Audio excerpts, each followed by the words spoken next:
Merci for making our time to join this call as well. There are a few people here. So yeah, thank you very much for joining the call.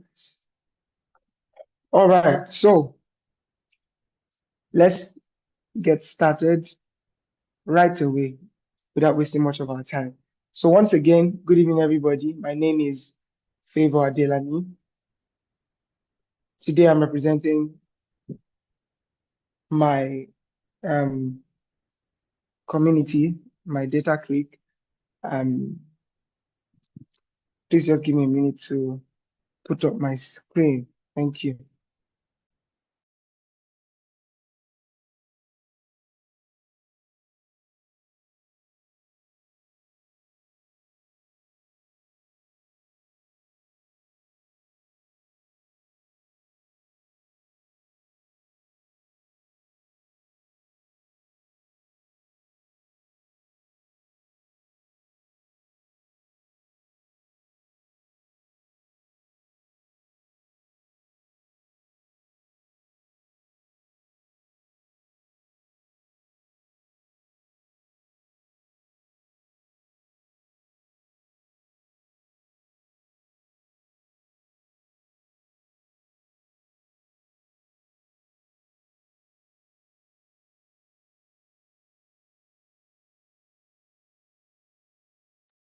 All right, so once again, can you all see my screen?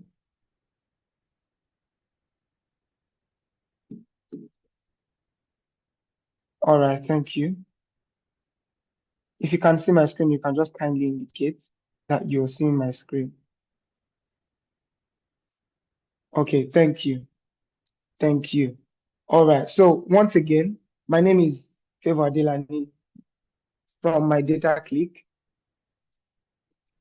I have my colleagues with me here on the call, and today I'm going to be your host for this session. You know, we've been publicizing this session, and it's a privilege for us to have our speaker already in the house. I'm just going to be introducing her briefly before she comes up.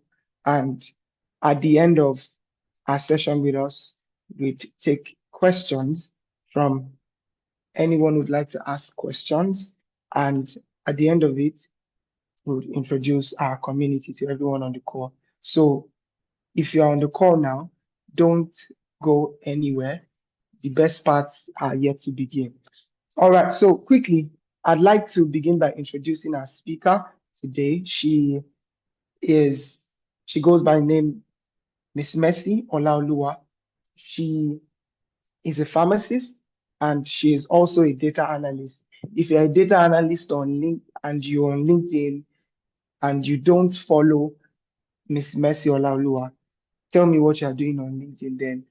She shares amazing tips on how to grow as an analyst. She shares her learning experience. She shares the journey of her growth, and we can learn from her. So if you're not already following her on LinkedIn, I'm giving you the disclaimer now to go follow her up on LinkedIn. So aside from being a pharmacist and a data analyst, if you follow her already, you'd see that she's good at what she does. She shares tips on projects, Microsoft Excel, Power BI, SQL, and even other analytical tools. But most importantly, she is a top-rated freelancer. She's a top-rated freelancer. And that's why it's from the abundance of this knowledge that she's going to be speaking to us this evening. And trust me, at the very least, you should have your pen and your jotter right next to you. So you are noting down a few things that you put to use. It's set to be an exciting session with her. I think one of the things that stands out about her is that beyond just knowledge of the tools, she's someone who is very vocal about the opportunities that can come with the skills that you have, accessing remote and freelancing opportunities, aside from being a trainer, helping people to harness and work on their skills.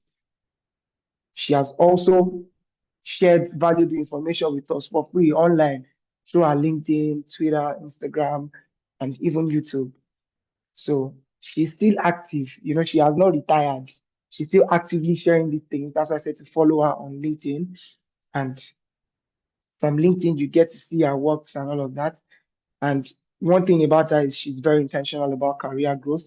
So if you are very intentional about growing in this analytical field, you have joined the right session today. So without further ado, if I continue to describe her like this, I'm going to take nothing less than 15 minutes to complete just the introduction. So without taking much of our time, now that we're done with the introduction, please, wherever you are, if you can stand up, stand up. If you can applaud, applaud.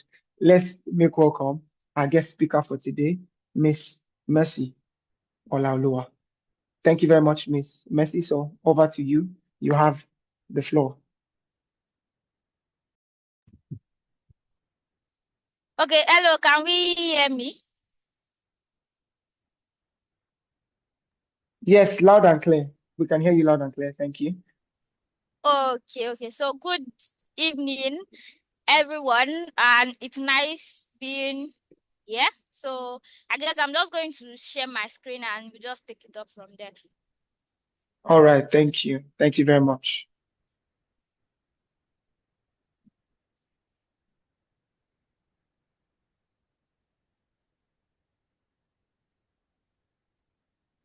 1 sec, my timer.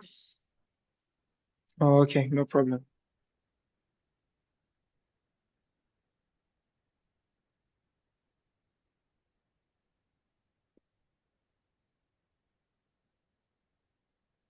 Okay, so yes, I tried to prepare a slide for this. Okay, I hope we can see my slide now. Yes, your slide is up and live. We are with you. Thank you. Okay, so let's go ahead. So how to get started and succeed in freelancing. My name is Mercy Olaoluwa, as that's been rightly said. Okay, I guess let me just switch off my camera. Okay,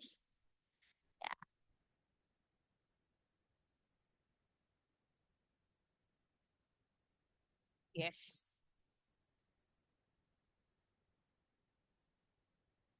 So, so today, this is the agenda. This is the outline of my presentation. So I guess you already read a lot of things about me. There's no reason to go through these slides again. So now, some people might be wondering, okay, why freelancing? Like, why should I consider freelancing? And so I have a number of reasons why you can consider freelancing here. So there's flexibility. So you can work from anywhere. You can set your own schedule. Though that's a little bit tricky because, okay, if you're working in a traditional job, you have to work, say, 8 to 4, and after that, like, go to your house and that's it.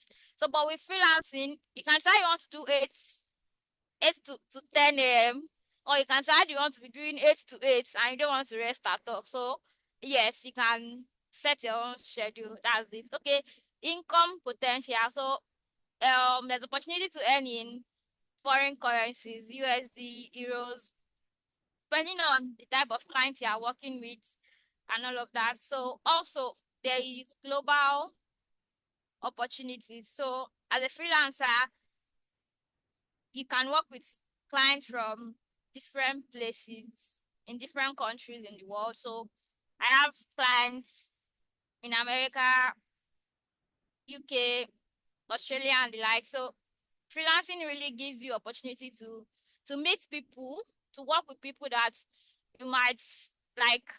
Maybe there might be no reason at all for you guys paths to cross, but because of freelancing, because of your skill, because of your work, you might get to work with them and build connection across continents, across countries.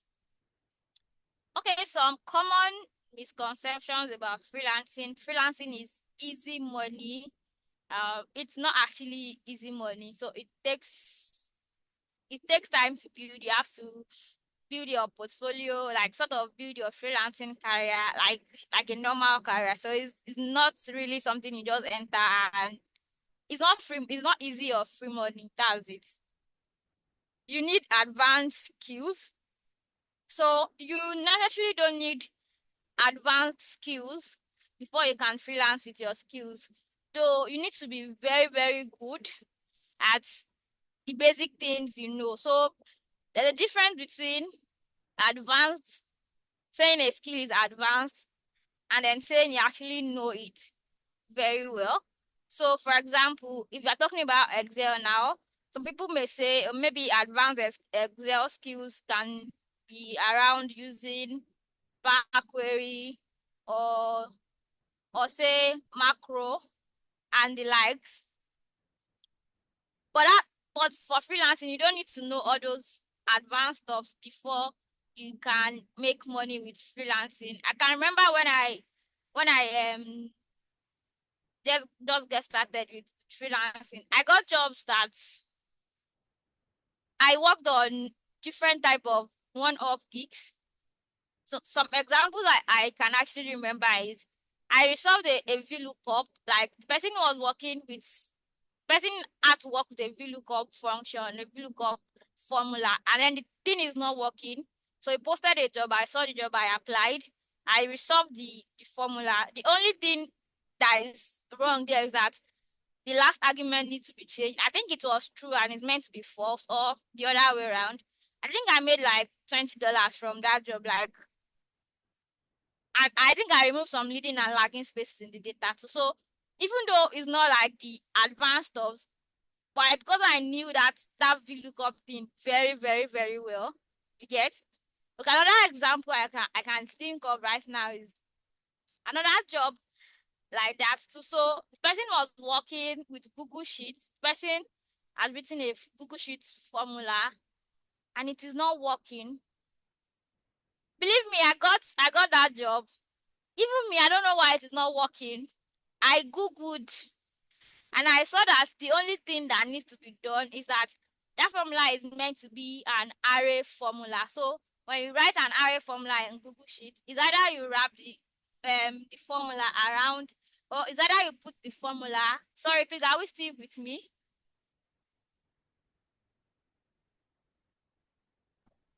I'm with you. Yes, we are with you. Oh, okay. So it's either you put that formula, the complex array formula that you've written that will need to spill into an array function, or you can just do control you and make sure you are in the formula bar then control shift enter, then it will wrap the array formula thing around it. Like that was the only thing that the person needs to do. It was so funny. I think I got $40 for that job. Like that was so you necessarily don't need like advanced skills. Is someone's mic on? So you necessarily don't need like advanced skills in that sense. Definitely advanced skills are okay, but the very little thing that you have to know it very, very well. So that if you see jobs that is based on just those very little things, you can be able to do it. So I think I need to drop a caveat now. The examples I've given, honestly, recently, that was like 3 years ago when I started freelancing. Recently, I've not seen jobs like that, like jobs that are asking like all those type of basic things. And I think one of the reasons I've not seen jobs like asking about simple formulas and all of those things again. I think one of the reasons I can attribute to that is actually artificial intelligence, because anybody can go into ChatGPT, paste in their formula, and then ask ChatGPT what is wrong, and then it is going to resolve it. So presently, people you might not see those kind of jobs, but I just use that to really give an example. Okay, yeah, let's move on. Freelancing is unstable. That is very true. You might make $1,000 this month, and then next month $0. Next 3 months $0. But strategic freelancers create stability. There are things you can do to sort of prevent that, or sort of manage those type of condition. I think I've spent a lot of time on this slide. Okay, so So what is freelancing? Freelancing means working as an independent contractor rather than being employed by a single company. So it just means you are working on a project or tax basis rather than being a traditional employer. It means you are not really working full time with one company. You can work with 20 people at the same time. You can work with 20 clients at the same time. So far you can handle the workload and then you deliver quality. It's really in nobody's business. Also, another thing is now is does not necessarily mean you have to do those jobs. That's another part entirely. But since you're the one getting the job, it means you have to deliver the job. So if you like, you can get a job, outsource it to someone else, and then just do what is okay. Make sure you are getting jobs. You're like submitting the right jobs and you are delivering quality. I just feel like I need to also mention that too. So also there's freedom of you choosing projects you want to work on, setting your rates and payment structure. For example, if a company hired me as a data analyst, like a traditional role, I cannot, if they give me a tax, maybe my weekly tax, if my manager or my supervisor assign me a duty, I cannot say, I don't want to do this one. No, I don't like that tool. No, I'm not doing it. But with freelancing, if you don't want to do a job or a type of job, you don't want to use a particular tool or anything, simply don't apply to that type of job. And also, you can set your rates. So, oh, this is what I want to collect on this project. This is my hourly rate, payment structures, all of those things. So now freelancing is a bit different from remote work. Remote work simply means you are working remotely, maybe from your house, from anywhere you are. You're on a vacation, you are working. Now that is also inside freelancing because as a freelancer, you definitely have to work remotely. Though I've seen some jobs posts, let's say on Upwork, where they will say that obviously they are posting on Upwork, but they also say that they want the person to be in a particular location and the person might need to come to the office once in a while, but those are very, very rare. As a freelancer, most times you work remotely, but remote work is not equal to freelancing. Remote work might be you're working full time with a company. You clock in by 8 a.m., clock out by 4 p.m. like a normal full-time traditional role. The only difference might just be that you are working remotely. Obviously, it might be easier for you to combine it with some other jobs, but so that's the difference between freelancing and remote work. There are some differences, and I just try to explain that. Okay. Please kindly react if you are still with me.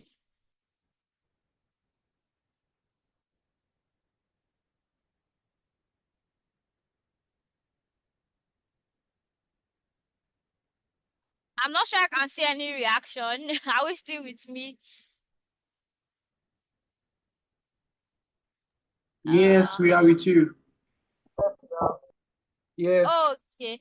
Okay, thank you. So, freelancing platforms and where to get started. So, now I would like to mention, though this class or this webinar, say meeting, is definitely mostly it might be about Upwork, which is a freelancing platform, right? But I want us to know that you don't have to like close your mind that freelancing is about freelancing platforms. No. Based on the definition of freelancing here, it is not about a freelancing platform. It's not about freelancing platforms. Good. But definitely freelancing platforms are just a medium by which you can offer your freelancing services. If you optimize your LinkedIn profile very well, or your Twitter, in fact, any type of social media, people get jobs on Instagram, TikTok, and all those things. That is still freelancing. So far, it's per project or per tax basis. I am not working with anybody like full time. Some people can even be working full time, but you can work with more than one person at the same time. So that is freelancing. But definitely, we will be talking more about a freelancing platform on this call. So there are different freelancing platforms. There are a lot of freelancing platforms. You can Google, you can check online and just say, oh, freelancing platforms. You see several freelancing platforms. Okay, so but let me say the popular ones. We have Upwork, we have Fiverr, we have freelancer.com, we have TopDown. There are several ones, but I just like pick these ones. Choosing the right platform. Now, okay, as someone that maybe you are considering freelancing, how do you choose the right platforms? You might want to consider several things like platform fees. So these freelancing platforms, they are companies. So they are not servicing, or they are not providing their services for free. Okay, so they connect the client to the freelancer, right? And it's not for free. So they have charges. And let me say, luckily, or yeah, the charges, at least Upwork, you don't pay a subscription fee. It's not like you pay a subscription fee like maybe other social media platforms. But they take like percentages from your earnings. So before now, Upwork used to take 20% from your earnings. So if you're earning, if you worked on if you got a job on Upwork and it is for $100, Upwork will take $20 out of the job. That's a lot. And even after that $20, I think there's still VAT. I think that one is because of the country or something. So they'll still remove VAT from that $20. Maybe they'll remit that one to the government. I don't know. So they'll shall remove their own commission. But now it's now 10%. I think Fiverr is still 20%. But also currently Fiverr does not allow Nigerians to register on the platform. So it seems Nigerians have spoiled our eyes on Fiverr, and Fiverr does not allow Nigerians to register on the platform again. People that register, I don't know what they do. I don't use Fiverr at all. Okay, so yeah, you might want to look at the competition and then the demand for your skill on the platform. That is very, very important. Then you might want to look at the platforms, like, so how does this platform work? So for Upwork, you have to write proposal. I know some people, maybe they do complain about applying for jobs, like you have to be applying for, like maybe even through LinkedIn, they're applying for a lot of jobs. If you are doing freelancing, Upwork freelancing, like applying for jobs might not be, you have to write proposal for every job. At least if you're applying for the job, like you have to keep writing proposal. Now for Fiverr now, you don't write proposal. You create a gig, and then the clients will see your gig, and then if they want to employ that person, they reach out to. For Upwork is like, the major thing on Upwork is like the opposite of that. The client posts the job, then freelancers say, oh, I want to do this job. For Fiverr, a freelancer set up a gig, and then client sees the gig and like, I want to employ this freelancer. So now someone that does not like applying, writing proposal every time, basically might just Fiverr. Why someone that really don't mind applying for jobs over and over and over again might prefer Upwork. So your choice of the freelancing platforms you want to use can be dependent on all of these reasons. Okay, another reason that can influence the choice of the platform you want to maybe use is also availability of resources, or let's say mentor. I think among all these platforms, especially the community I know, like Upwork still have a lot of resources online, videos and all of those things. So Fiverr also, but since Nigerians can't register, that's like, I don't know how those people that work there, how they do it now. So for the other ones, I'm sure if you go to YouTube, you definitely see people making videos about any other platforms, and you might just try to learn about the different platforms, and then maybe see what works for you. And I think another thing that might be important in the choice of a platform is this regulatory thing too. So Fiverr does not allow Nigerians to register. If a platform does not allow Nigerians or Africans to register, definitely it will be hard for you to work with that platform. So as I said, I'm more familiar with Upwork, and then I'll be talking more about Upwork on this call. So when it comes to Upwork, there are some things that are important, like job success score, like review, okay. So job success score, as name sound, is just something that tells a client that, okay, maybe I don't want to say efficient, or like the sort of result of a client, of a freelancer. So someone's job success score can be between 0 and 100%.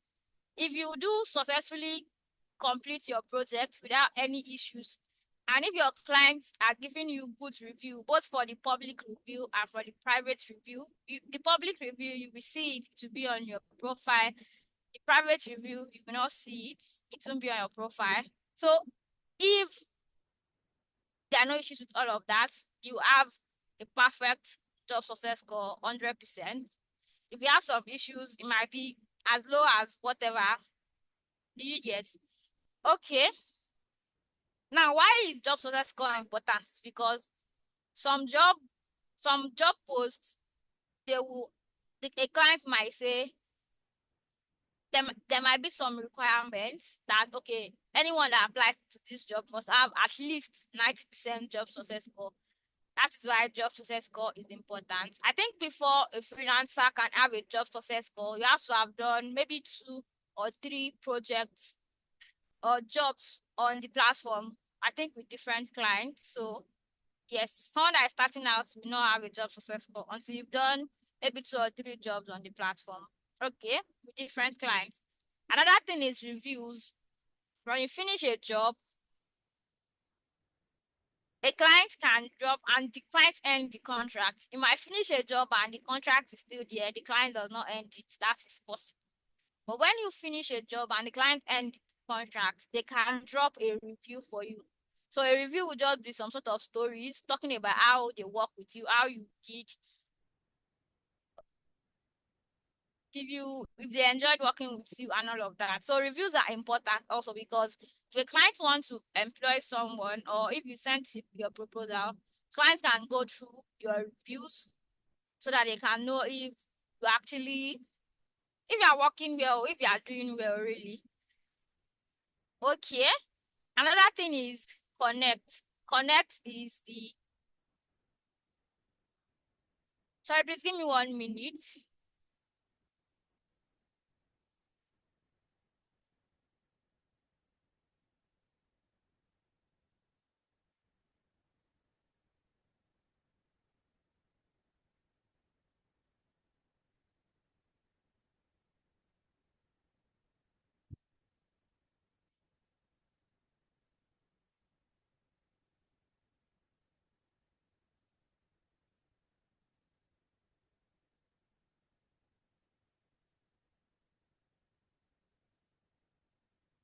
Hello, can we still hear me? Yes, we can. We can hear you. Yes. we can hear Okay. you. Yes. Okay, so another important thing is connect. And what is connect? Connect is the currency of Upwork. So one of the ways, or let me say the major way to get jobs on Upwork is by applying for jobs and sending proposals. For you to send proposals, you need connect. So connect is very, very important when we're talking about Upwork. And that's another reason why someone might decide that they can't work with they can't work on Upwork, because you need to buy Connect. For Fiverr, there's nothing like Connect. You don't need to buy Connect. Connect used to be, in fact, there was nothing like Connect before. But later they started Connect. I was not on Upwork when there was no Connect anyway, so I met Connect on the platform. But that time, if you see jobs of like to apply for jobs, 2 connect, 3 connect, like very like it's not. But now, before you can apply for jobs, you will see jobs for like 10, 12, like 12, 16, 20 connect, and they did something. You can also sort of boost your proposal, boost a lot of things. So a job, it can cost 16 connect to apply for a job. Somebody from somewhere that is on serious might decide to boost that job with like 100 connects, and that's a lot of money. That is not a good strategy, though. Okay, so another thing is rating. When a client writes a review for you, they also rate you, so they're like together. Now, the last thing is rules. Every platform have a rule, or every platform have rules, and I know that we don't read terms and conditions generally. Yes, but if you can, I did not. Anyways, if you can go through up. If you want to use Upwork, you can go through there. What's it called? TOL. I can't remember the full meaning. So you can go through that. I'll mention some of it. So there are some things you would do on Upwork that if they notice, they're going to block your account, and you might never get the account again. If there's money there, they might not release it. You might not have access to your clients again if you don't have a way of connecting to them outside of the platform. So it's important to abide by the rule of the platform. Okay. So 3 P's of Upwork success. We've talked profile optimization, proposal writing, portfolio, and work samples. These 3 things are very important. So I think this okay. So profile optimization.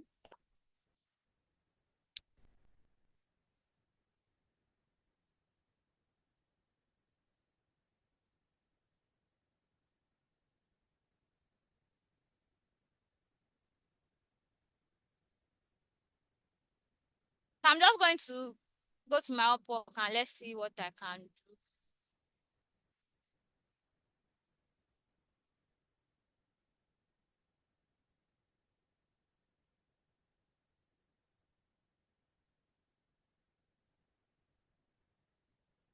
Okay.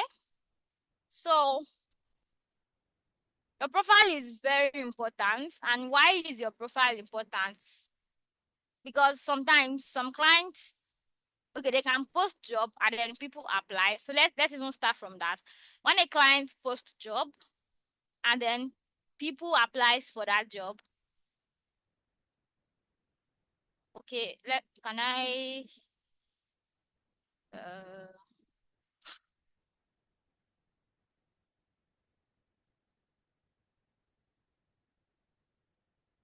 so this is a client's account. Where are we here? So this is a client account. So this is what happens if a client wants to post a job or something. I think I posted a job before, but I didn't employ anybody and they removed it. So we're going to get to that too. So I'm a client now. If I want to employ someone, let's say I want to employ someone as a data analyst, I can just come here and search for data analyst.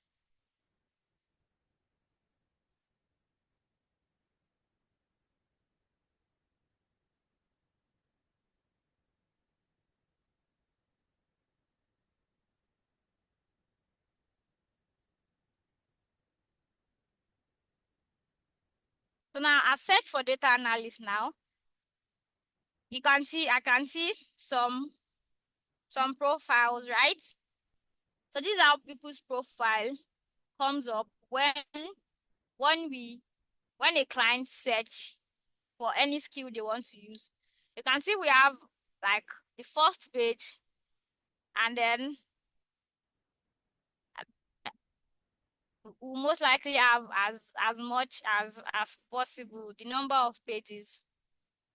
Did I see my profile? Wow, I'm doing well. Page 4. Okay. But obviously, is it page 4? It's page 4 now. Obviously, if someone wants to employ a data analyst, you think they will go page 1, page 2, page 3? and then they'll go and pick someone from page 4. They probably pick someone from page 1 now. They don't have time to be going all over the place. So that's why it's very good to have a good profile, so that if a client search, your profile can come up early and then they can see like your profile and all of that. Now, I want to see the last, but obviously there'll be a lot of this thing anyway. So let's go back to page 1.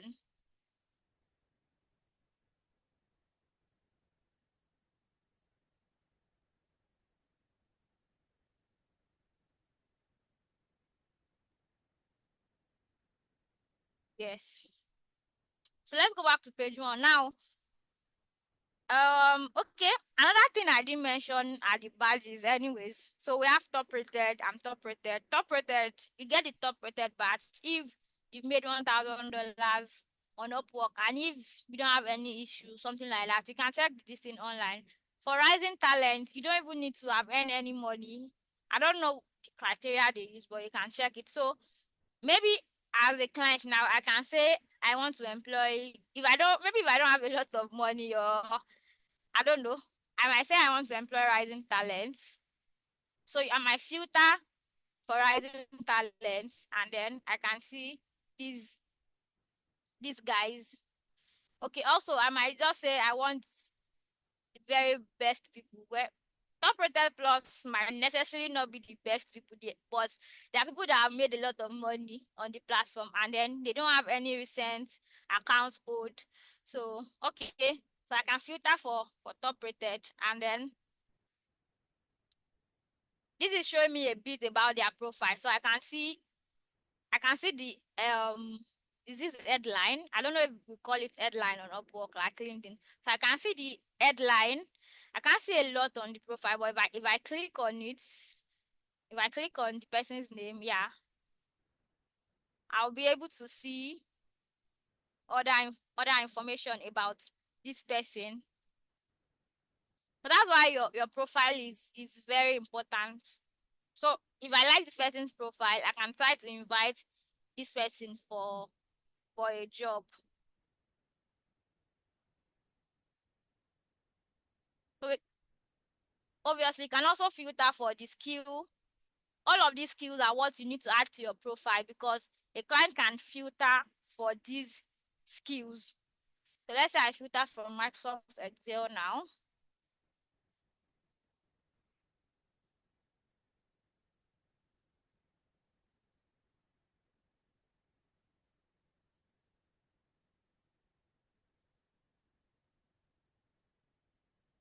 So my account will not come to the front again.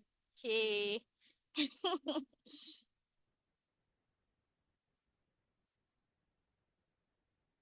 Well, it's still on page 4, no problem. It's fine.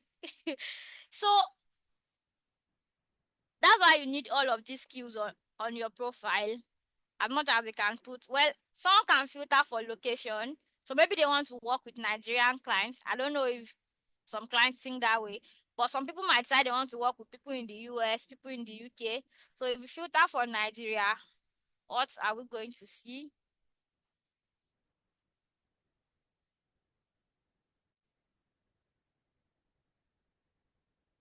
Now this, we can see these profiles when we, so that's just the thing about profile. That's the reason. So I'm now on page 2. Well, thank you. Those are the reasons why you should actually optimize your profile, so that when clients search, your profile can come up and they can either decide to message you or invite you to a job and all of those things. So now I believe you should now have the question, how do I optimize my profile? Well, please, are we still with me? Yes, we are with you. Yes, we are with you. Okay. Yes, so how do I optimize my profile? I believe our that should be our next question. How do I optimize my profile? And even all this profile I'm seeing is you can see that I don't even know how they arrange it. They are definitely not using the money or the amount of money that people have earned to arrange it. So it seems we are seeing people that a number of people that have not made a lot of money and then they are still on the first page. So it's not about money, and I don't think there's nowhere to actually sort. Okay, so yeah. Now this is job success score here also. That means a client can filter for job success score amongst the freelancer have earned. Okay. So how can I optimize my profile as a freelancer? Let me change this back to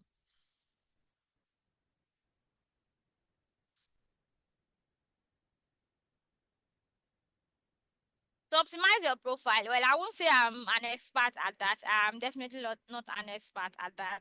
But I have some tips that can work for you. And really, it's just try to replicate other people's profile that you see that has been working. And don't copy people's profile word for word and now put it on your profile. They can ban your account too. But a number of people see what is working on their profile and just try to mix. I know mix is not the word, but just try to mix it together.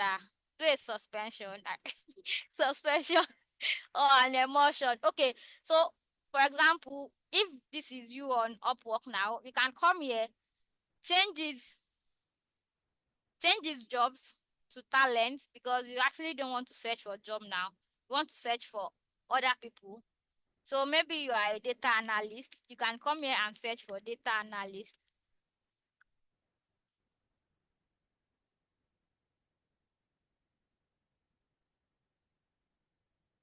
So when you search for data analyst, you can see profile of different people. So you can try to filter down to people that are very successful already. So if they are very successful, it might mean that maybe there's something that is good that they are doing right on their profile. So I might want to see top rated plus freelancers only. Okay. Now, one thing I used to do is that I like to filter down to Nigeria.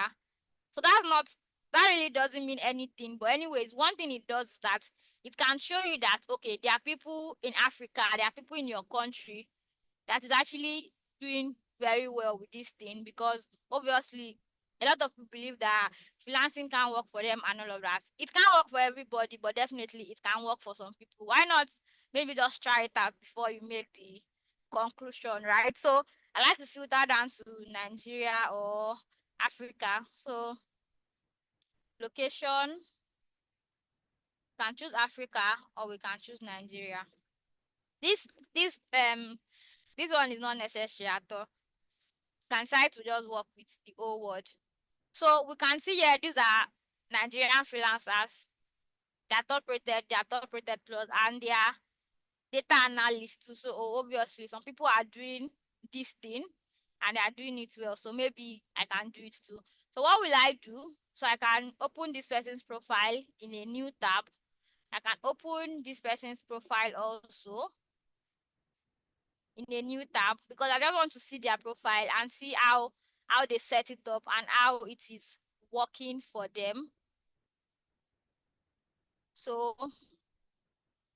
yes, that's one step. Okay, so if you come here now, you can see this person's headline is just saying data analyst alone. So this person is saying proficient data analyst and engineer. So this person is saying this. You are just going to check the different parts of different people's profile and try to just pick a thing there that you like. Try to combine everything. So you can look at their headline, I don't know what this place is called, maybe it's bio. You can check their portfolio. Okay. So check headline, check this, check portfolio. And these people, they don't have plenty portfolio.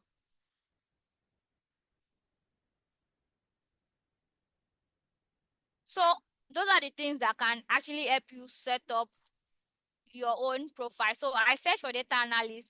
Obviously, you can decide to search for, say, Power BI developer too,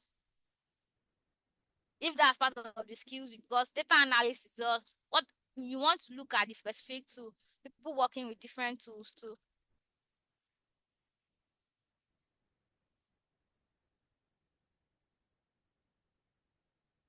So open in a new this thing and just do it like that. That way you'll be able to actually um optimize your profile at least to the best of your own ability. Then you can, another thing you can do is to maybe send it to someone that is very familiar with the platform, that is doing well, that can help you say, maybe just check to the profile and then talk about the things that you can improve on the profile. Okay, when I started, I'm not a stalker, but I checked. I saw some people that are doing. I said I filtered to Nigeria, and some people that are doing well. And because Upwork, you most likely need to use your full name, though the full name will not be showing, but most people, or a number of people, they will use the same profile picture on Upwork and LinkedIn. So I search people's name, people that I see that have made a lot of money. So I search their name. I saw their name on Upwork. I went to search on LinkedIn and I reached out to some people. Some people helped me and all of that just to guide me. So yes, you might be a data scientist, a data engineer. You can also use this method too. So okay, now what are the things that should be on your profile?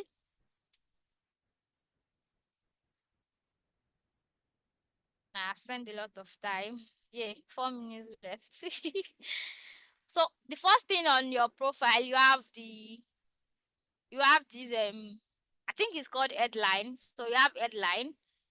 Then you have this story. I think that is the bio. So you have portfolio. This is very important too. So me, I have a lot of portfolio. I'm looking for money. I will even still add more.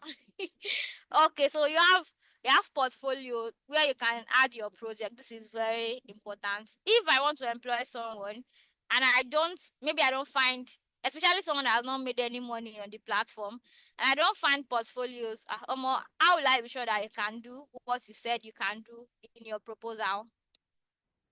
Okay, so I mentioned reviews that time. So these are reviews. This is how review looks. So you have reviews and reviews and reviews and reviews. I also mentioned rating. So 5 star, 5 star. I think someone gave me 4.75 one time.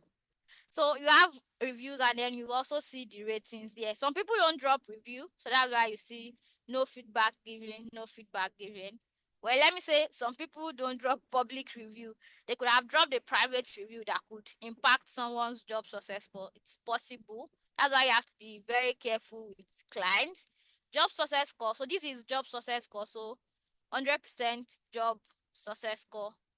So it just reflects blah blah blah. Okay.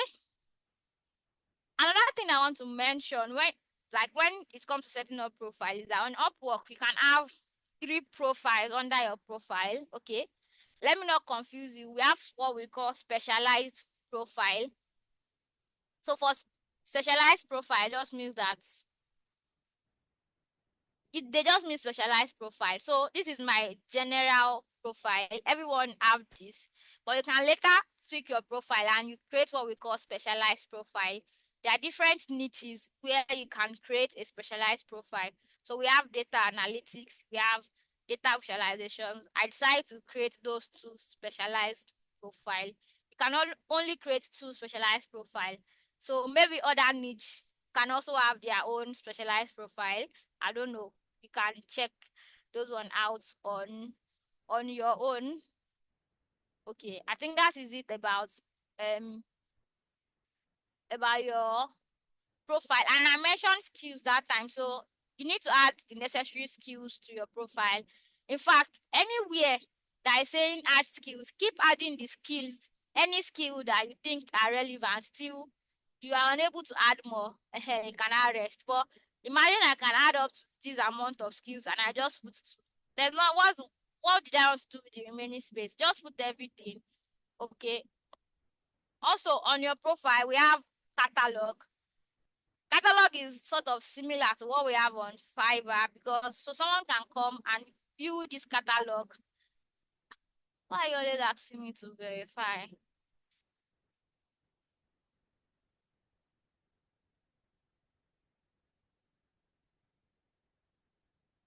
So someone can view this catalog. On the catalog, you specify starter amounts, the like you specify different prices and different things that you will deliver, and they can see it, and someone can decide that they actually want to buy the catalog. So that's another way you can make money on Upwork without sending proposals. But I've never sold any catalog before. So I've sort of gotten a job through catalog because a client wanted to make an inquiry about my catalog, then he gave me a job. So, but nobody has bought my catalog directly before. But it works for people, so yeah. How did I get here? Yes, another thing on your profile, we have certifications. So we have different certifications. You can add it. So you can add some certifications automatically using Creately, but they did not accept Power BI. I've not even added it. They didn't accept PL 300 certification. So, but other certifications, I think this popular Azure certification, you can add it using Creately. There's a way you link it, but you can also add certifications manually. But I think you can just add manually. Okay, I think I can add more. Okay, thank you. So you can add certifications manually or use Creately. My time is up. Oh, I can still continue. I don't know, when did we plan to stop this, to round up the call?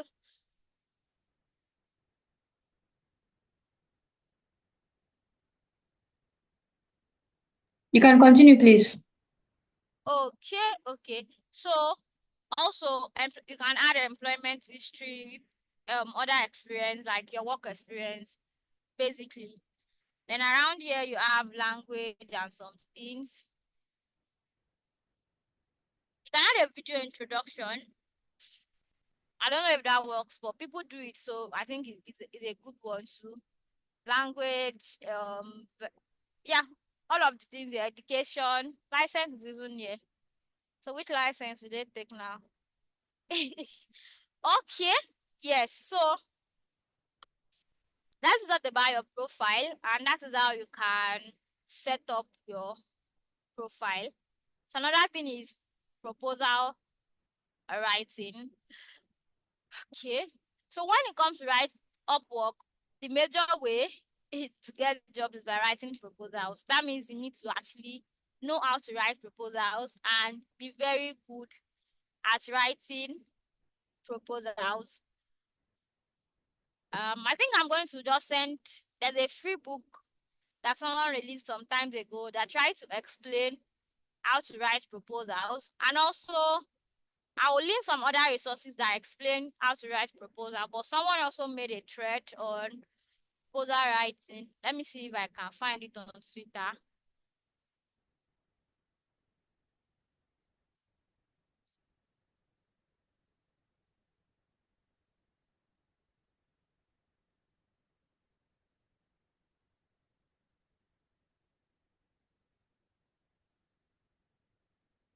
So she actually tweets about Upwork a lot, so you can follow her and just learn like from her tweets for free.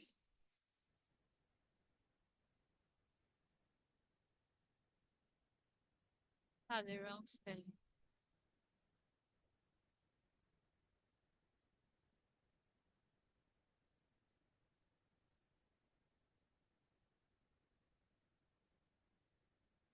Not what I'm looking for.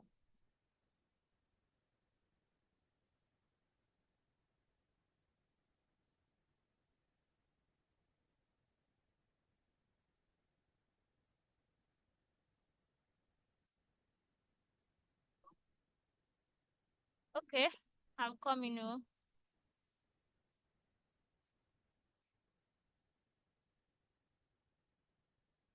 So So yes, there are proposal templates. I personally don't use templates, but templates sometimes they work if you can tweak it very well. So there are templates too. I think I can get you linked to some proposal templates, but they are usually generic, except you can tweak it very, very well. I'm looking for the tweet she made. That tweet was uh,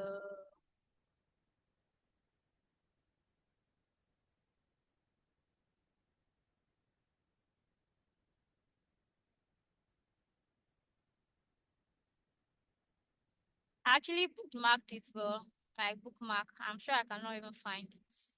If I didn't find it in the next 2 minutes, we are going to go on.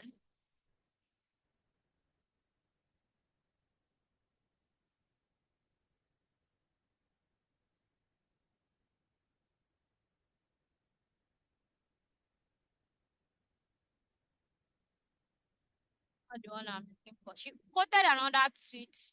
That's the exact one I'm looking for.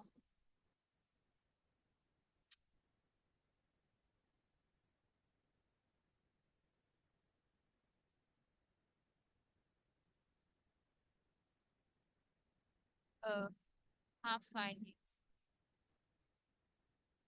If I see the tweet, I'll share it with you guys later.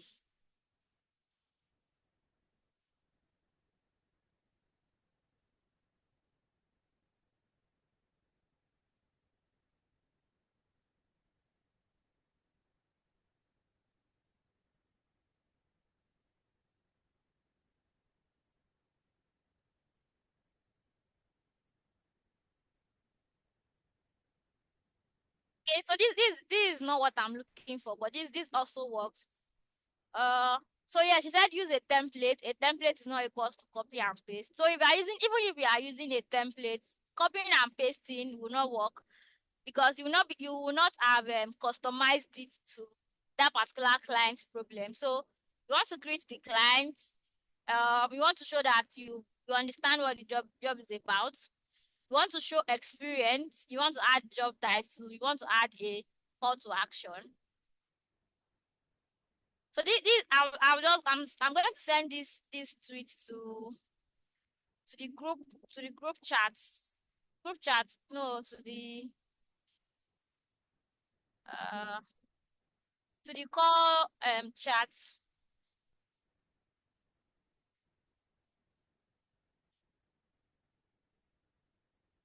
But one thing you should know when it comes to writing proposal is that you want to make sure that that proposal is tailored to that particular job. You want to show that you know what the clients want to do as much as you can based on the job post that you are seeing. Okay, you want to show that you have experience. Now, one way to show that you have experience is showing it in your proposal. So what example can I give? So maybe a client posts a job. This is just a very basic example that, oh, maybe they're struggling with a VLOOKUP formula. They don't know why it's not working. Okay, you say hello, good morning, not good, hello, something. You put the client's name.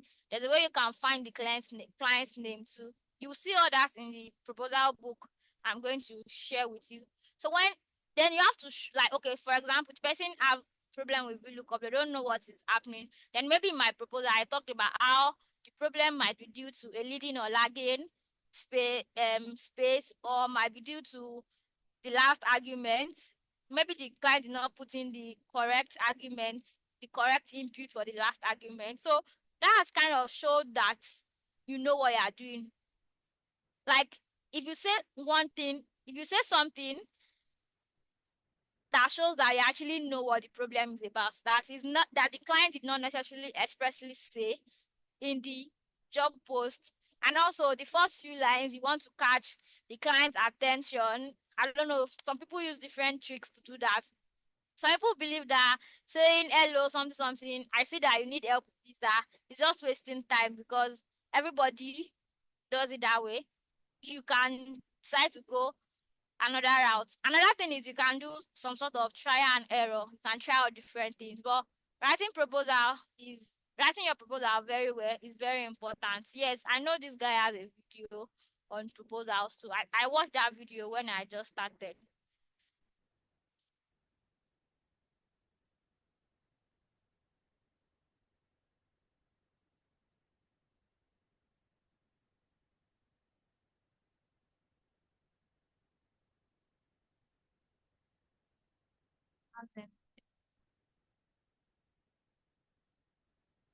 So this is a playlist about proposals. They also call it cover letter. These are nice videos. You are definitely going to learn a lot from these. Okay, you can learn a lot from this playlist about writing proposals. Let's send the link also.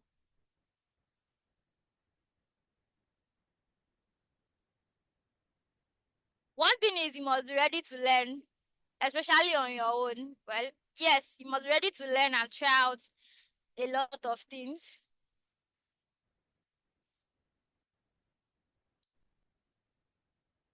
Okay. So job samples. Now, job samples are also very, very important. You can see there's a section of my profile that is called portfolio. It's not like maybe the traditional portfolio that we have, but there's a portfolio section on Upwork.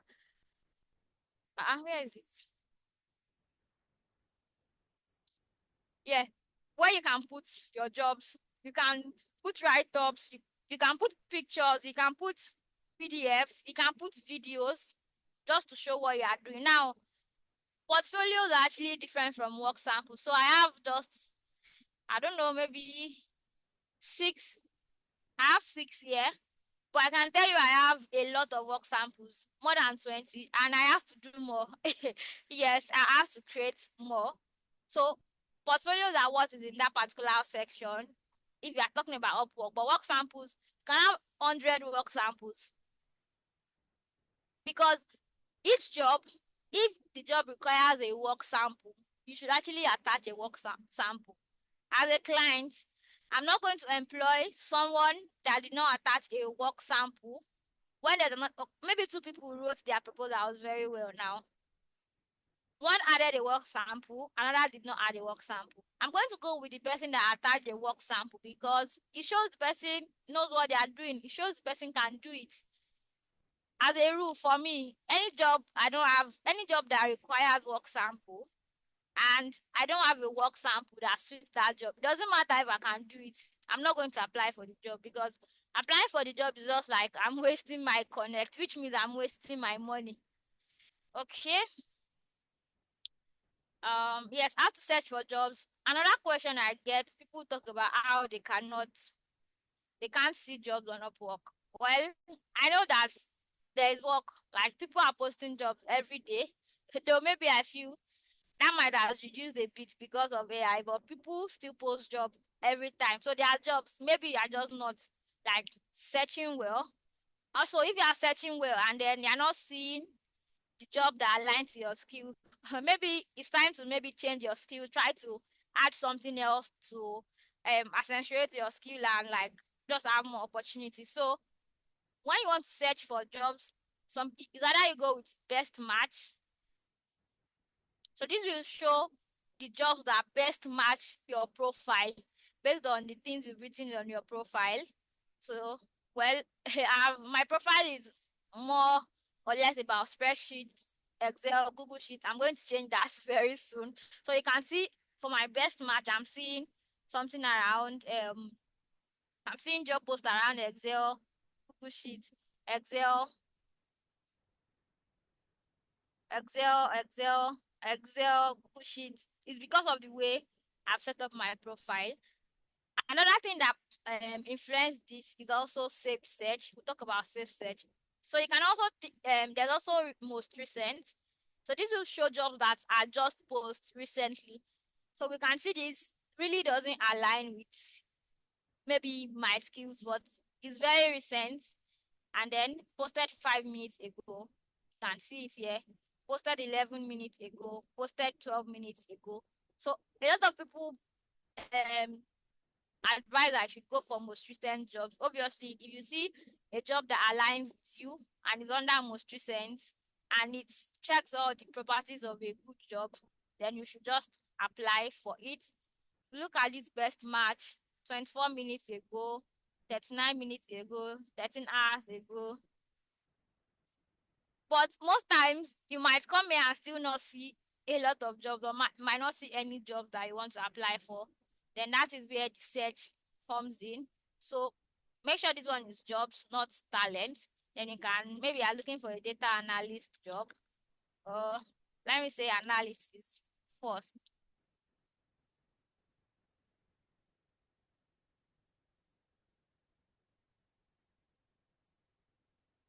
Why?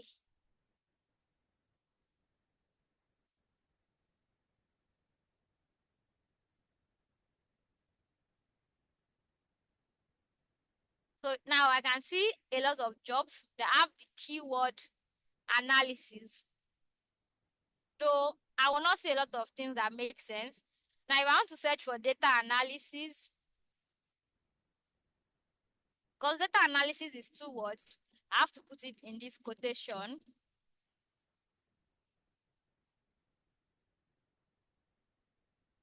And then jobs are looking like what I can do as a data analyst now. You can see some things. So what if I want a data analysis job that has to do with Power BI? I can decide to say data analysis and Power BI. So this thing where you're using and or another thing is called Boolean search. So now we can see some jobs that requires Power BI. So that's how to search for job on Upwork. I will refer you to some maybe resources that can learn about searching for jobs or Boolean search. You can just go to YouTube and just search for how to search for jobs on Upwork. So searching for jobs is important because some people, they just keep saying that they can't find jobs that they can apply to. Yeah, so I think I've covered all of that. So now before you apply for a job, there are a lot of things you need to check, because if you apply to a wrong job, you are wasting your money. You are wasting your connect.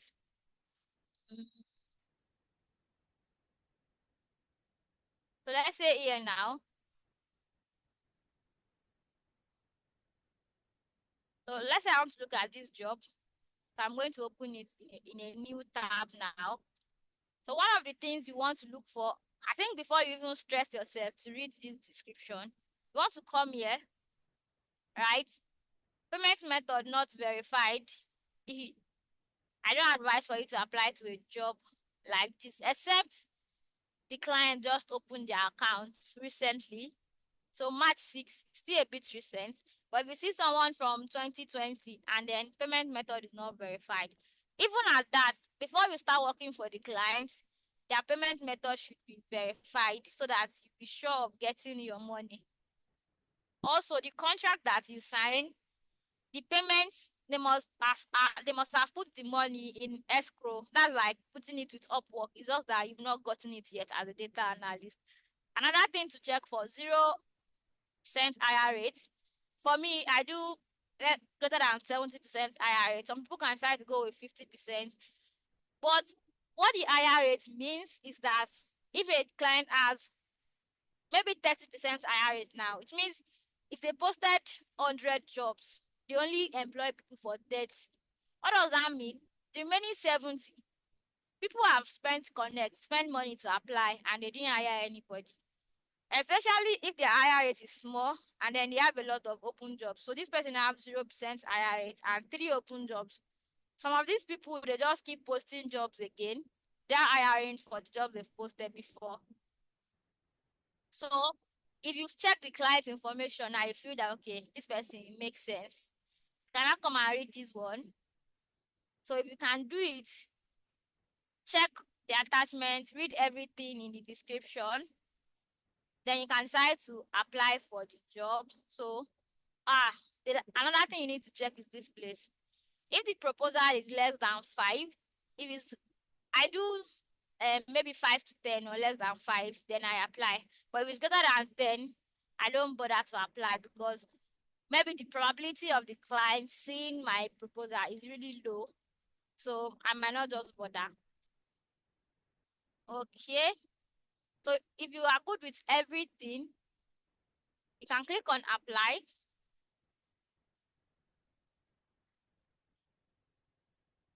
Then when you click on apply, you see you write your cover letter.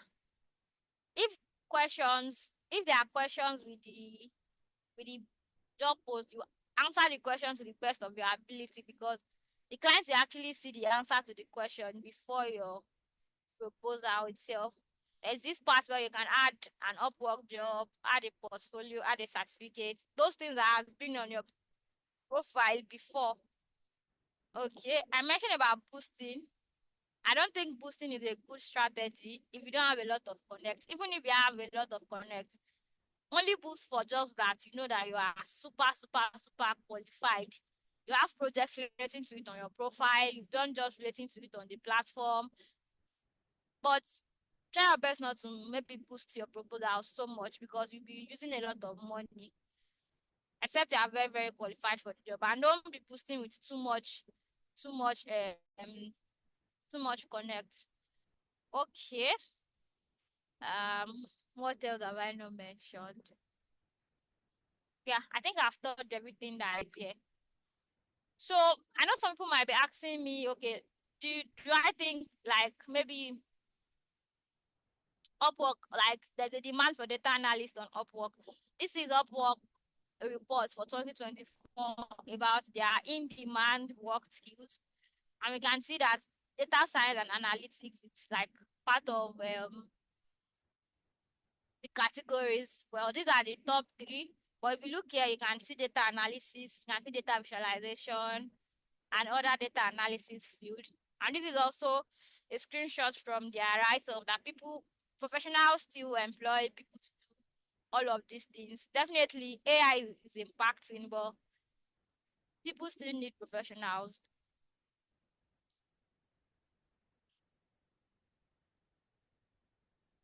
Okay, please, are we still with me? Yes, we are still with you. Yes, we are with you. So, Yes. yes, the downside of freelancing is irregular earnings. So, as I mentioned before, you might have made a lot of money today, and then tomorrow there's no money and all of those things. It might be very difficult to start out. That is very, very true. I think I saw some tweets recently on Twitter where someone saying you bought connect for some people, and then they didn't get any job till the connect finish and all of that. Is very possible. It happens a lot. It's not even that it's very possible. So okay. Possible upfront investment. That's still what I'm talking about. So you need money to make money. For you to work on Upwork, you need to buy connect. You need to buy connect, and connect is a bit expensive. I think maybe how is it priced?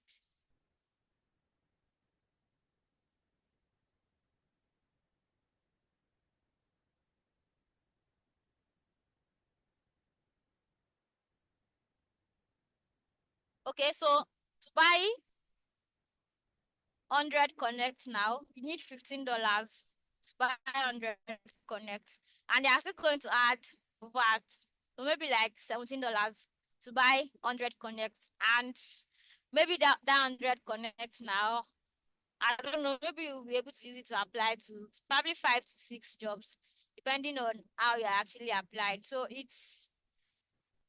like Connect was not this expensive, so it was really easier before. It's a sad story, but yeah, that's it. $17 is like, imagine like 25,000 now, and applying for 5 jobs. 5 jobs sound like small, because it's also a game of number. You have to apply to a lot of jobs. So I think that's one of the big downsides of freelancing, especially Upwork. So people can try to look at other platforms, but I said Fiverr can open account in Nigeria. You can try out other platforms, especially those that might not require you to. There's nothing like Connect, and just watch YouTube video, try to experiment. It might be the person that will work for, and then you guide others to like make use of it. So another issue is autonomy of freelancing platforms. Autonomy of freelancing platforms. All the power is in the hand of freelancing platforms. If Upwork decides today that they want to ban someone's account and they will not release it again, that is it. Person cannot make money through that platform again. if the person has money on the platform, that might be the end of everything. So autonomy of freelancing platform is another issue. So as a freelancer, how can you solve these problems? You might not be able to solve it or guide against it for irregular earnings. So there are different type of jobs you can get on Upwork. We have the hourly jobs. We have some that are like milestone. Then you can have a job that is just fixed contract that is one off, and that is it. So you might gone for long-term jobs, which sometimes are the hourly jobs. So maybe there's a company that wants to hire a freelancer as a data analyst, and then you can work for like 10 hours a week or 20 hours a week. So if you are with a company, you can be with them for say 3 months, 6 months, even as long as possible. So imagine if you have a long-term arrangement like that, that can help you like take out the irregular earnings part. Obviously, it's not good to depend on one company, so you still be applying for other jobs. So, but that's one of the things that can help with the irregular earnings. Also, where you're on a contract, you don't say, "Oh, I have work now, no problem." You keep applying because so that there will not be a time where you don't have jobs again.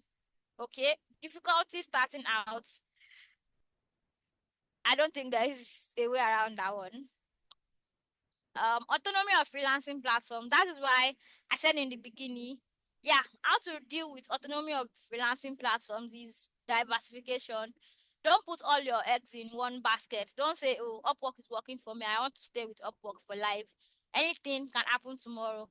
Build your profile, like your LinkedIn, your Twitter. Let people know you online that you offer this service. Have a website, code, email people that you believe can need your service. That way, you're building your business outside of the freelancing platform. So if they do anyhow, you'll be very, very good. That's one way you can deal with autonomy of freelancing platforms. I feel like I'm forgetting something. Obviously, I can't remember everything. So yes, freelancing success tips. Yes, irregular earnings. Another way to deal with that is you have savings. So if you're making a lot of money, make sure you save. Save to buy connect. So let's say you're 100% of your earnings, you can take out 20%. That's if you are already making a lot of money, Seth. But if you are not making a lot of money yet, you can take out a big chunk of the money to get connect so that you can keep applying for jobs. But when you are very like 20% and just budget it, oh, this is for proposals. Have like for connect, have a saving too, so that time we call it dry spell that you're not getting any jobs. You're not bothered. You know that jobs will still come. They'll come again. And what do you do during that time? You develop yourself. Oh, you are free now. There's no work. No problem. Go and get another skill. Try to upskill during those times and just be spending your savings and be minimal to like, I don't know. Yeah. So yes, that is that. Yeah, diversify. Iterate what works. Stay consistent. Okay, another thing is, should I buy a freelancing course or get a coach or work with free materials? If you're just starting out and you don't even have any money, buying a course will not work. Like, okay, you can even buy a course. So, for example, saw someone that is selling Upwork course for, let's say, 50,000 now. You can buy the course, but you will still not have money to buy Connect if you don't have any money. Like, if that's the only money you have. Well, you can try to use free resources. Like, either you get a course, you get a coach, or you use free resources. Two things, you still buy connects and you still have to practice out. You still have to try, like you still have to apply those knowledge. So getting a course or buying a course is not going to give you success straight up. You still have to apply those things that those people are teaching. If you do not apply it, nothing's going to happen. You just waste your money to buy like those freelance courses. Obviously, if you get a coach, it might be easier for you. Might not do try and error too much. That way, maybe still saving your money for connect and everything. But that's the way it is, Sha. So I just feel like I should mention that. Also different ways to make money on Upwork. Definitely, you can apply to job by sending proposals. We also have what we call invites, whereby I showed you I can try to invite a freelancer to a job. catalog. Someone can buy my catalog. A client can message me directly. A client can send a contract directly without even chatting with the freelancer. What else? What else? There used to be direct contracts before, but it's not available again. So I think those are few ways you can make money from Upwork. So, well, maybe like what someone can do, if you cannot buy connect, maybe you can just decide to do your profile very well and then add a lot of stuff on your catalog. So maybe you can get lucky and someone will just decide to buy, that catalog. So there are a lot of some free resources that you can use. Okay. The first one here is like a free Upwork course by someone like my friend. So you can check out the course on YouTube, try to watch it and follow everything there. Implement, that's it, implement. This about Boolean search, you can get more information from these. And there are some people that tweet, okay, 2 YouTube channels are here. This person and this person, they put out like good content. Also, there are some people on Twitter that like post a lot of freelancing content, YouTube content. So this person is part of it. Also, this okay. If you can't buy courses, you can still gain from these people with their like through their social media, what they put out for free. So he's a freelance coach, boy. He posts a lot of free resources. You can come to his profile. Like if you want to learn about anything, you want to learn about proposal writing, just search for proposal.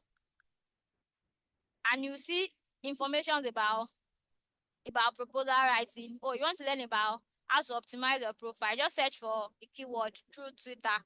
You see his tweets that he has sent on that he has made on that. There should be a tweet here where that has a lot of his free resources. I can't find it now, but you can search through his profile and see that also. Another person. He also tweet a lot about freelancing, both Upwork and like any type of freelancing. So if you want to LinkedIn, he posts about LinkedIn. So let's say, so just come and search for his profile to get like anything you need, really, any free resources you need. So it's not about getting the free resources alone. It's about implementing what you are learning. Okay. I'm just going to copy this into the chat now.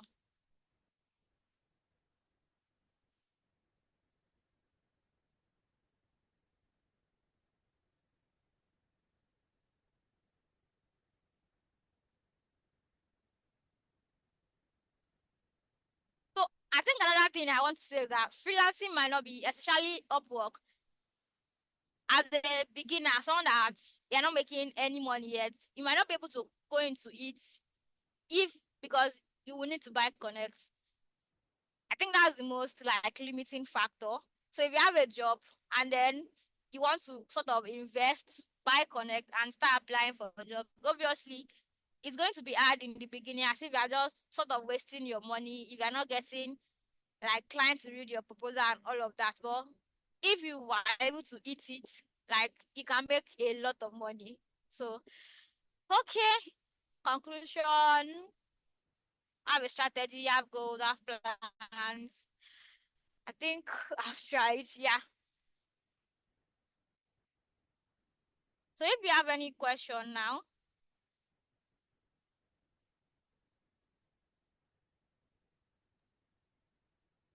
Hello?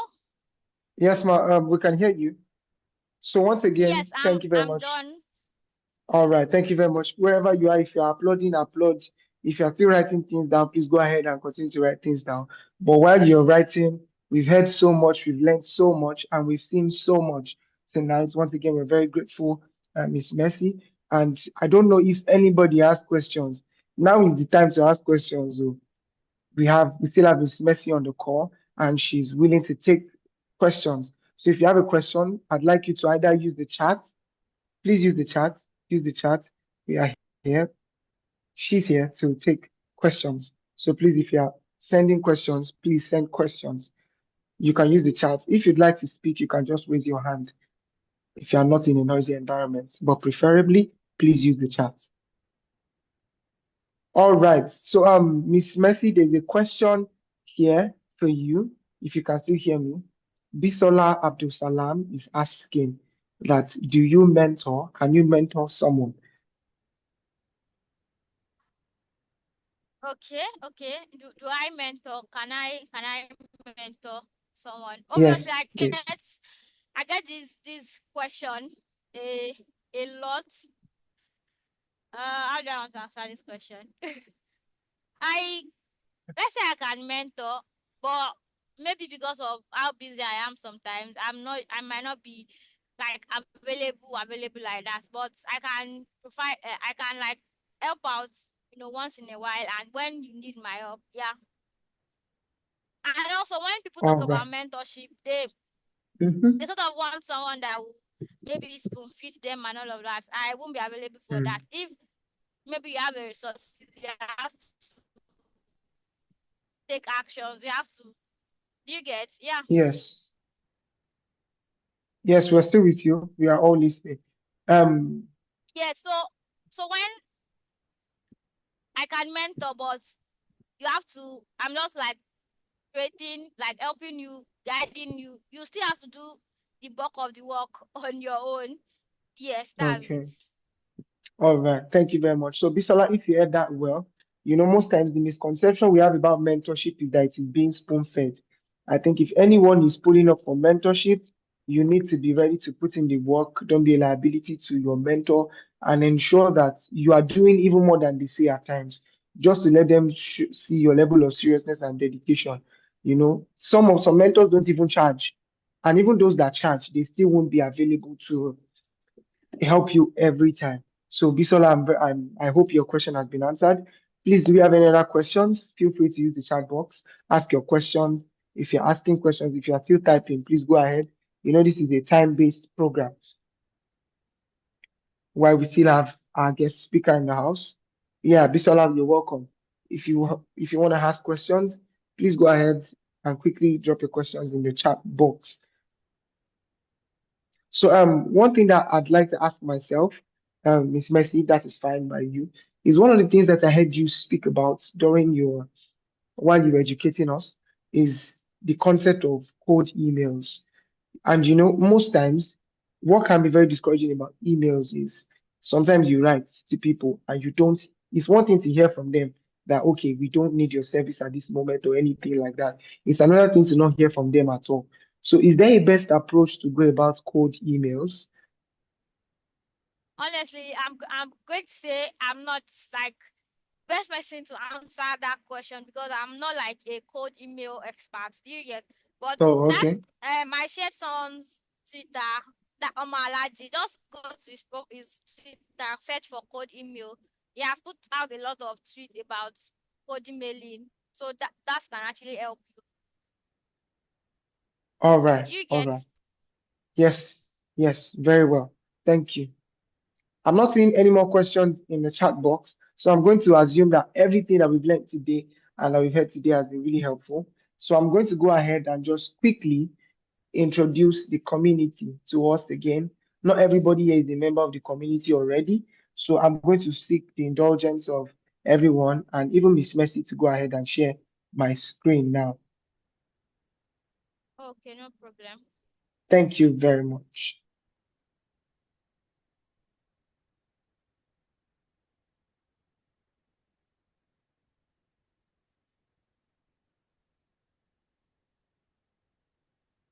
Do I need to stop sharing my screen? Okay, I've done that. Oh, all right, thank you. All right, so I hope you cannot see my screen. Yes, I So can see once, your screen. yeah, thank you. So once again, we'd like to appreciate our guest speaker today, Miss Mercy Olaoluwa, and we want to thank you for making yourself available to speak to us, to educate us. We've learned so much today. Before I go into thanking you proper, let me introduce our community to you and to everyone on the call once again. So once again, like I said earlier, this is my data clique. We are a community whose aim is to build confident analysts one skill at a time. And basically, for those who have been members of our community, we are just wrapping up our first boot camp of the year, and you must have seen and you must have heard. If you're not following us on LinkedIn, it's at myDataClique. We're on X, that's formerly Twitter, at myDataClique, and on Instagram as well as myDataClique. You can also check us out on YouTube at myDataClique as well.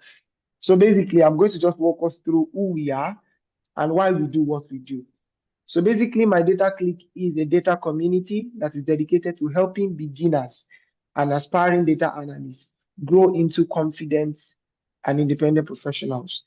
And this session is another thing that stands as a testament to that we are intentional about growing together, helping one another achieve our goals to be analysts or to be better analysts. As you can see, our motto is building confident data analysts one skill at a time. So you can join us if you're looking for support, resources, and guidance. We have experts on ground to help you whenever you're trying to tackle an issue or you need guidance in terms of the career. Like I said before, I'm going to just be sharing our mission and vision again as well. Our mission is to empower aspiring data analysts by providing hands-on learning, personalized mentorship, and career guidance. People who have been partakers of our bootcamp can attest to learning, to growing, even for people who had already been in the field before. They've grown, they've learned, they've unlearned, and they've relearned as well. And that's very important in any tech skill, that you are evolving and learning continuously. So one of the things that also helps us is that we have a supportive community where everyone can grow their skills. If you're looking to network, myDataClique is the right place for you to be in. And our vision is that we want to be a leading community for aspiring data analysts. We want to be globally recognized for our transformation, influence, and the life of people through accessible education, collaboration, and real-world experience.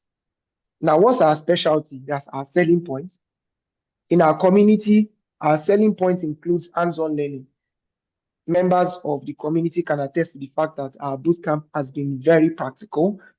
We offer practical projects and exercises so that at the very least you have something to build your portfolio around. You have something to put out on your LinkedIn. We've had sessions on LinkedIn optimization.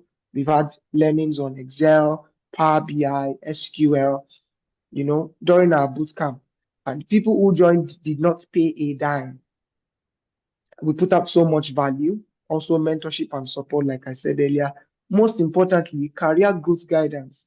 Not everybody that is a member of our community is an absolute beginner. Some people just need guidance on how to go about things, where to go, who to turn to, and how to do it. Just like Miss Messi is here tonight to educate us as an expert, as a freelancer, how to go about some things so that you get the best of your journey. We are going to achieve this as God has been helping us to structured learning. An example is our bootcamp, interactive workshops, sessions, and projects just like this, networking and community building, mentorship opportunities. Our instructors are experts, they have experience not just teaching but working. And most importantly, the community is open for continuous feedback and improvements. We don't just do things the way we want it. We take your feedback into play and ensure that we are taking the right steps. I hope we're still together. Yes, yeah. All right, thank you, Eileen. Yeah. Now, our team, I'm going to be introducing our team. Our co-founder is Miss Ibrahim. Our founder is Miss Ibrahim Blessing. She is the founder of this community. You can check out our YouTube page and learn data analytics with Blessing. And also, all the names you have here are the names of these people on LinkedIn. You can, follow them, see their work, and, network and connect with them as well. So Miss Ibrahim Blessing is the founder of this community. I'm speaking to you right now. I'm Favor Adelani. I'm one of the co-founders, and my colleague, Mr. Olaoluwa Solomon, who is currently also pursuing his MBA in data and Business Analytics in the United States. He's one of our co-founders, a very seasoned data professional as well. And our community manager, who some of you might already be familiar with, Mr. Adeyeri James, is also a very vital part of our community, maintaining and keeping our communities up to date on our social media platforms.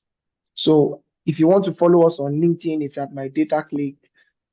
If you've not been following us, if you've not been engaging in the conversations online, most importantly, if you'd like to be a member of our community, there are some people here who are already members of the community, but if you'd like to be a part, we are an ever-growing and ever-evolving community. So please feel free to reach out to Mr. James or to myself. You can find any one of us on social media. You can find us as well on social media platforms. These are the links once again. I just like to put it up on the screen. So I don't know if anyone would like to ask any question once again before we then call it a night.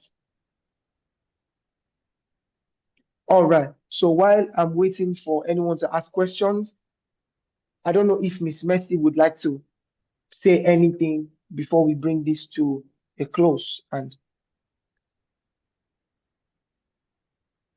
Okay. Well, I'll just say, if you want to go the way of freelancing, just make sure you have a strategy. Try to learn about it very well. Apply what you learned. Try iterate what works out, and then try to see what's not working. Make corrections, and just keep trying and don't give up. Yeah. thank you very much. The good thing is this is not just a motivational speaking session. We are listening and learning from someone who has experience. And part of experience is not just the good side alone. She has spoken to us so that we don't make the mistakes she probably made earlier on and to make our journey a lot smoother. So you've heard from her. Learn to iterate. If it doesn't work out the first time, try again. If you have the habit of quitting easily, success in this field is not just to the swift, it's also to the persistent. So thank you very much once again for that, Miss Mercy. I'd like to thank everybody that has made our time to join us this evening. It's a great privilege to have each and every one of us join us tonight. I want to appreciate everybody that made our time to join us this evening. From 7 p.m. we've been here, and I believe that we have learned a lot. I believe we've learned so much. And once again, thank you for making our time to join us. Can we all just leave thank you to Miss Mercy for taking our time to join us tonight? Please go ahead, thank her in the comment section. Leave thank you for her. Most importantly, don't forget to follow her on LinkedIn, on our social platforms at Mercy Olaoluwa. If you've learned so much, that is the least you can do for her, to follow her on social media platforms. And if you'd like to reach out to her as well, she's accessible on LinkedIn. You can see her work. And, also don't forget to follow myDataClique on social media platforms. So once again, till we meet again on Saturday, for members of the bootcamp, we'll be having a CV review session with Mr. Oladotun Solomon, and it promises to be an exciting one.